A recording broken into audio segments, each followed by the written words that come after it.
Turning now to our next story, President Joe Biden campaigned on ending federal executions. And while the president has not spoken publicly on capital punishment since taking office, another Catholic voice is publicly advocating for the abolition of the death penalty. That would be the U.S. Bishops' Pro-Life Committee Chair, Archbishop Joseph Naumann. And when you hear the personal story behind his views, the reason is all the more profound. Joining us now for an exclusive interview is Archbishop Joseph Naumann of Kansas City, the chairman of the U.S. Bishops' Committee on Pro-Life Activities. Happy Easter, Your Excellency. Before we dive into this topic of capital punishment, it would be an honor if you could first speak here about the violent tragedy your own family faced while you were still an unborn child. Would you mind sharing that part of your own personal story? Yeah, thanks, Catherine, and happy Easter to you and to all your viewers as well. Yes, my father, he was a professional baseball player for a number of years, but the Second World War interrupted his career. He survived the war, fortunately for me, and my mother was pregnant with me in December of 1948, and it was precisely a week before Christmas. He went to work that day and never came home. He was murdered on the job. He had an employee. He was a manager at an enterprise, and his employee was drunk. He sent him home, and the employee was angry and wound up coming back and stabbing my father, and unfortunately hit a necessary artery, and my father didn't survive. So my mother was 3 months pregnant with me. I have one brother who's about 2 years older, so he was under 2 at that time. And I was pretty not protected from this tragedy. I was in the safe environment of my mother's womb at that time. But it was a tragedy that affected the trajectory of our family life for decades. How did your family even begin to seek healing? What have you found brings true healing after a violent murder takes place within a family? Well, you know, Catherine, by the time I became old enough to kind of be asking questions and that, my mother, I think, found great strength, found great strength in her faith. And she told me at one point that, as I was asking her about those days, that her father, my grandfather, told her, says, look, you've got 2 boys you have to raise. You've got a mission that you have to do, and you can't allow yourself to be absorbed by the grief. And as I talked to some of her friends that knew her, one of her friends told me, she said she was afraid to reach out to my mother because she didn't know what to say. I mean, people always feel that way. But she said when she did, she was so taken with my mother.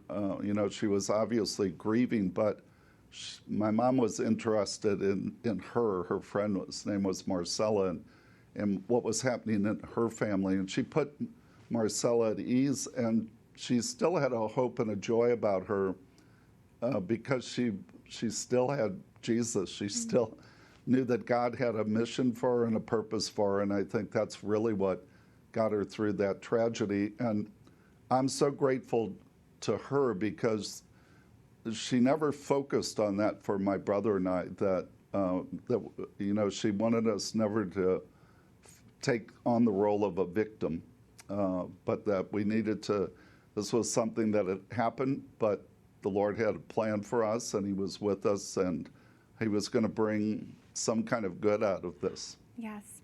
Knowing this background, can you explain why you've been vocal about calling for an end to capital punishment? That might surprise some people. You're against it, considering your family's own encounter with murder.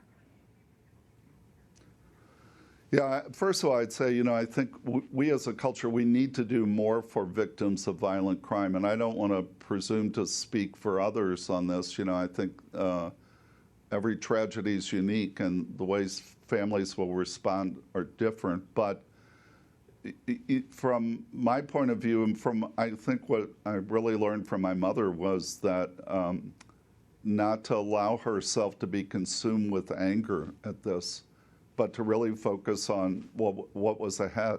And And so I think for her, I'm really grateful that she never tried with my brother and I.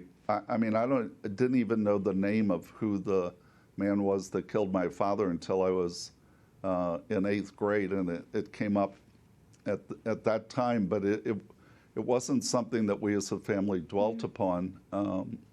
We were dwelling upon what was the Lord's plan for us now, and you know, we were blessed. My mother was surrounded by a supportive family, and her parish community was a huge help. Praise God. And you mentioned, you know, throughout this interview, growing up with a single mother. Here you are, the U.S. Bishop's Pro-Life Chair. How has growing up with a single mother really brought insight to your work in the pro-life movement today?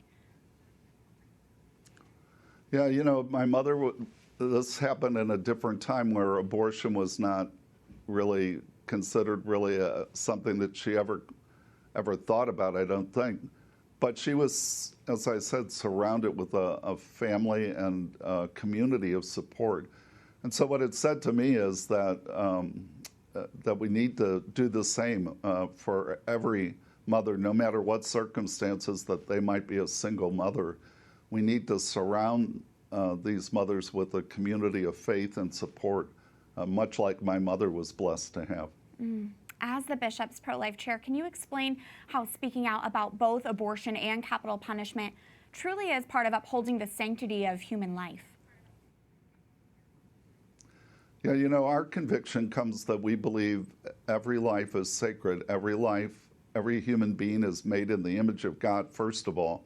But as Christians, we believe something even so much more profound, that every life is of such worth that Jesus gave us life on Calvary for each of us. And that doesn't go away even if we are the perpetrator of a violent crime. In the eyes of God, we're still made in his image, and we still have a dignity, and that the Lord came to redeem us. He was, from the cross, he was forgiving his executioners. And so I think once we understand that we need God's mercy, then we want to extend that mercy to others.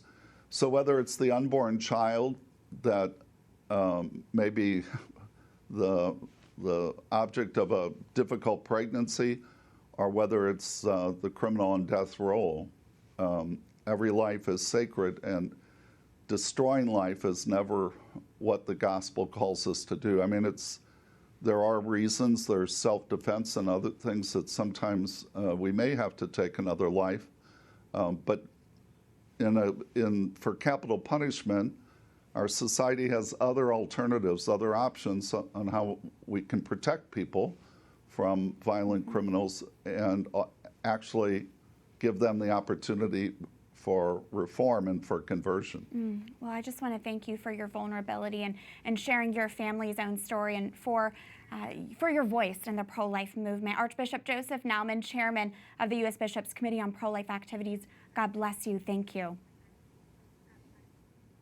Thanks, Catherine. God bless. Have a great Easter season. You as well.